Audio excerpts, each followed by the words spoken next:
Oi, bem-vindos a mais um vídeo aqui no canal. Se você caiu aqui de paraquedas, muito prazer, eu me chamo Iris e eu sou designer de interiores. Se você é novo por aqui, já se inscreve no canal, porque tem muito conteúdo bacana para te ajudar a decorar aí a casa dos seus sonhos. Já deixa o like aqui embaixo também, que é para você não esquecer lá no final. Mas vamos lá falar do nosso conteúdo de hoje. Eu pontuei aqui algumas etapas para você conseguir decorar a sua casa sozinho. São alguns passos básicos que você mesmo consegue fazer sozinho, sem precisar da ajuda de um profissional para estar te auxiliando. E você consegue deixar a sua casa aí com a sua cara, com a sua personalidade, do jeitinho que você sempre sonhou. Mas é muito importante frisar que isso aqui, gente, que eu vou passar para vocês hoje, é o básico do básico mesmo. O ideal é você contratar um profissional da área, um arquiteto ou um designer de interiores, que é o meu caso, para te auxiliar aí nas escolhas de revestimentos, paginação de piso, projeto luminotécnico. Tem uma série de coisas aí a trabalhar para a gente poder conseguir chegar no resultado ideal. Mas se no momento você não consegue contratar um profissional para te ajudar, eu acredito que esse vídeo já vai te dar um empurrãozinho, assim, meio que um norte para você conseguir decorar sua casa sozinho. Primeiro ponto, eu acho que a primeira coisa a se fazer quando a gente quer construir ou até mesmo reformar é procurar referências, inspirações de qual que é o estilo que a gente deseja para nossa casa, qual deles a gente mais se identifica. Então é muito importante a gente buscar referências aí. Em vários sites da internet você consegue encontrar essas inspirações para até mesmo definir ali uma decoração específica, um estilo específico de decoração para você tá colocando aí na sua casa. Uma dica muito legal é você entrar nesses sites que tem inspirações e criar pastas. Por exemplo, uma pasta para sala, quais as referências que você mais gosta, o tipo de mobiliário, as cores.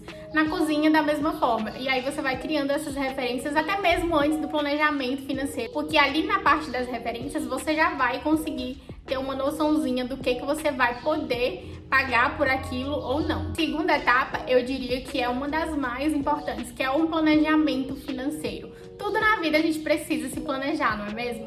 Eu, por exemplo, gosto de me planejar em todas as áreas da minha vida, então com obra não seria diferente. Mesmo tendo planejamento, pode acontecer de ter vários erros durante esse processo aí de obra, que não é nada fácil, mas o resultado final ele sempre vale a pena. E aí uma dica importante que eu dou é você pesquisar muito questões de mão de obra, não somente produtos. Porque a gente tende muito ali a pesquisar valor de produto e não pesquisa a mão de obra. Uma ilha, por exemplo, você pesquisa muito ali a questão da pedra, vai ser de porcelanato ou se vai ser de pedra mesmo, e aí não pesquisa a mão de obra. Aí que tá o problema, porque a mão de obra, muitas das vezes, ela é muito cara. E aí você já consegue alinhar, tendo esse valor, você já consegue alinhar suas expectativas. Se você vai realmente conseguir pagar por aquilo, ou até mesmo fazer um planejamento certinho aí. Às vezes a gente tem que abrir mão de algumas outras coisas para conseguir, realizar o que a gente quer a longo prazo ali, que é ter uma casa bonita, bem decorada. Tendo feito esse planejamento financeiro, definir ali às vezes um cronograma também é muito interessante. Aí a gente vai partir, vamos começar primeiro da parte de baixo, do piso. Tendo definido qual tipo de piso você vai utilizar, se é um porcelanato, um piso cerâmico ou um piso vinílico, a gente tem que definir a paginação daquele piso. E a paginação nada mais é do que o jeito que aquele piso ele vai ser assentado. Tem a paginação comum, a tradicional, tem a escama de peixe, tem a espinha de peixe, tem a transpassada, tem vários tipos. Então dá uma pesquisadinha melhor, porque se eu for falar que vai aprofundar muito no assunto e não é o objetivo desse vídeo.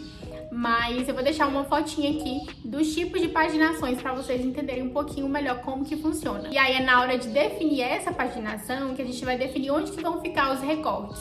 E os recortes do piso, a gente costuma sempre deixar mais ali pro lado onde que vai ficar um móvel, atrás da cama, de um roupeiro, por exemplo. Porque se você for deixar na mão da pessoa que vai fazer, para definir isso daí, sem você ter conversado antes, sem ter explicado antes, pode ser que a pessoa não pense da mesma forma que você. Às vezes tem os profissionais que eles não são tão caprichosos assim, então deixa o recorte de qualquer lado, o que não é interessante. Então a gente costuma jogar esses recortes ali mais para os cantos, onde que não vai ver tanto assim. É importante também que você defina qual tipo de piso você vai usar na casa inteira. Ou se você vai utilizar um piso ali na sala e na cozinha e nos quartos vai ser um piso diferente.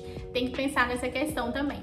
Eu particularmente gosto de deixar o mesmo piso para a casa inteira. Acho que fica muito mais moderno e também traz a questão da amplitude. Depois disso, a gente tem que definir uma parte muito importante também, que é sobre a pintura. E sobre a pintura, eu gosto de deixar a casa num tom mais neutro, o tom mais neutro possível. Se vocês quiserem saber mais sobre quais as tintas que estão em alta, que estão sendo mais usadas, tem um vídeo aqui no canal sobre isso. Vou deixar o link na descrição para vocês irem lá quando terminar esse vídeo aqui. Mas o meu conselho é, escolha sempre tons mais neutros, que vai combinar com qualquer tipo de móvel que você coloque, com qualquer tipo de piso. Agora vamos falar de uma coisa que as pessoas elas não dão muita atenção, mas que é muito importante para você ter uma decoração assertiva, moderna, aconchegante, que é a iluminação. A iluminação, ela é muito importante para despertar sentimentos na gente. Quando você entra, por exemplo, num ambiente que ele é bem iluminado, tem uma luz fria, você já tem uma sensação ali de alerta. Quando se entra num ambiente que tem uma luz mais quente ou até mesmo luzes mais neutras, já dá uma sensação ali de aconchego, de conforto. Então a iluminação ela tem essa possibilidade de despertar emoções, sentimentos, e é muito importante que a gente trabalhe uma boa iluminação para você ter uma casa super moderna e também muito elegante. Nada de ficar colocando painel de LED na casa inteira. Vamos optar mais pelo perfil, pelos spots, dar uma mesclada aí nos tons frios, nos tons quentes, que a gente consegue criar daí várias cenas de iluminação para despertar realmente essas sensações. Outra coisa, prever os pontos para você colocar pendentes, arandelas ou até mesmo uma luminária de piso. É muito interessante a gente fazer essa mescla aí. Tem diversas opções no mercado que você consegue diversificar muito a questão da iluminação. Então preveja já os pontos onde você vai deixar os perfis, os pontos onde você vai deixar os seus pendentes, arandelas, enfim. E outro conselho que eu dou em relação à iluminação também é sobre os espelhos. O espelho, se vai ser um espelho ali que você vai se maquiar nele, de uma penteadeira ou até mesmo de um banheiro, não coloque spots acima dele. Porque o spot, ele cria uma sombra nessa parte aqui do rosto, por ser uma luz focada. Então, na hora de você se maquiar, vai ser muito difícil. Vai dar uma sensação de que você tá com uma olheira, por exemplo, que não tem. E aí o que a gente utiliza é uma luz frontal. O que eu recomendo é você colocar uma luz frontal no seu espelho de maquiagem ou até mesmo no espelho do banheiro. Definida a iluminação, vamos falar das bancadas.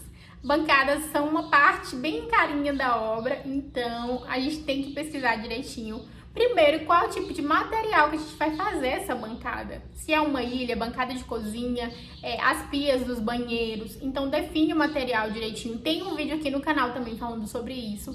E aí lá tem explicando a diferença do mármore, do porcelanato, do granito, enfim. Vai lá dar uma olhadinha também, vou deixar o link aqui na descrição. Mas é importante você definir qual material que você vai utilizar, pesquisar o valor da mão de obra, porque às vezes varia muito. A pedra, do porcelanato, aí dá uma pesquisada nesses preços e sobre o material também. A questão das pedras, bancadas, eu costumo deixar já definida antes dos móveis e até mesmo a instalação. Tem muita gente que prefere deixar a pedra instalada antes dos móveis e eu também prefiro dessa forma. Outra etapa importante também, antes da gente falar dos móveis planejados, vamos falar sobre reutilização. Se você tem algum móvel aí nessa casa que você está hoje, você vai se mudar para a sua casa nova ou vai até mesmo reformar, defina quais os móveis você vai reutilizar ou se você vai vender todos para comprar tudo novo, para você já ter mais ou menos essa noção aí do que você vai precisar ou não. E aí, definindo essa questão da reutilização dos móveis, a gente parte para a marcenaria.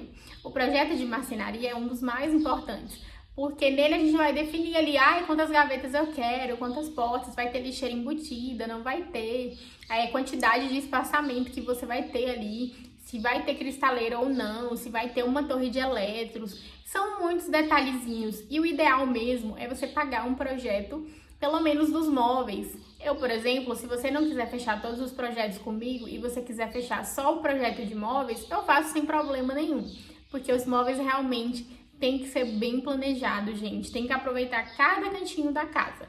E é muito mais fácil você conseguir fazer isso vendo ali o projeto 3D, né? Definindo também a questão de cores, de acabamentos, dos materiais. Então, o ideal mesmo era você contratar um profissional. Mas se você não pode fazer isso, veja com a marcenaria que você vai fechar. Se eles conseguem entregar um projeto, muitas marcenarias conseguem entregar um projeto 3D para a pessoa visualizar ali como que vai ficar realmente os móveis. Tendo essa parte definida, vamos para a última etapa aqui dos passos que eu montei para vocês, que é a ambientação. Ambientação nada mais é do que você colocar itens decorativos naquele espaço. Se você já tem ali a parte do piso, a parte da pintura, iluminação e os móveis, chegou a hora de você decorar, de colocar ali os itens que fazem sentido para você. Eu costumo dizer que a gente tem que priorizar aqueles que têm uma identidade visual, que tem a ver com a nossa história, com a nossa personalidade, ou até mesmo objetos que têm valor sentimental. Então a gente prioriza esses itens aí na hora de fazer a ambientação. Ambientação é você colocar ali um vasinho de planta, colocar uma mesinha lateral, itens decorativos ali na parte do rack, no painel, enfim. É toda essa parte aí que a gente ama de fazer a produção do ambiente e deixar ele completo, né, 100% concluído. Mas cuidado na hora de fazer essa ambientação aí para você não exagerar na quantidade de itens. O menos é mais sempre. E última dica e mais importante de todas, aproveite o processo. A gente sabe que não é um processo fácil.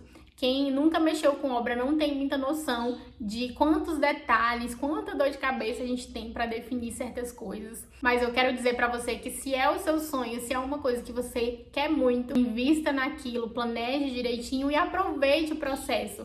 Porque quando estiver concluído, você não vai nem lembrar das dores de cabeça que você teve aí com obra. Aproveita esses momentos das escolhas, dos acabamentos, dos itens decorativos, que é realmente muito gostoso e você vai se lembrar depois. Eu costumo dizer que a gente tem que ter gratidão por todas as coisas. Então, tenha gratidão se você está podendo realizar o seu sonho. Se não é o momento agora, um dia vai ser, se planeje direitinho para isso.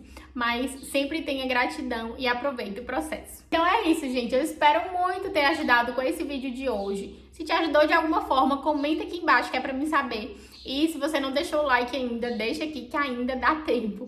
E até o próximo vídeo. Um beijo, tchau, tchau!